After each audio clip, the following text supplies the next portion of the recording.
اعوذ باللہ من الشیطان الرجیم بسم اللہ الرحمن الرحیم ربی اشرح لی صدری ویسر لی امری واحلل عقدۃ من لسانی یفقہوا قولی۔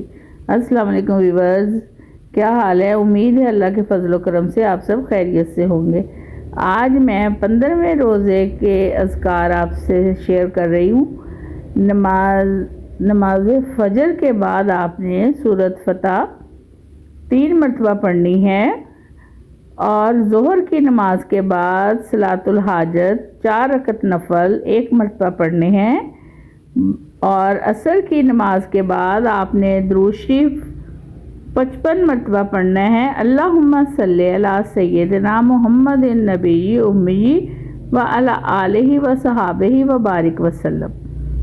پھر مغرب کے بعد آپ نے دعائے کرب و نجات 17 مرتبہ پڑھنی ہے، لا الہ الا انت سبحانک انی کنت من الظالمین۔ پھر آپ نے عشاء کے بعد سورۃ آل عمران کی آیت 26 40 مرتبہ پڑھنی ہے۔ اس کے ساتھ ہی 15ویں روزے کے اذکار مکمل ہوئے۔ اللہ حافظ۔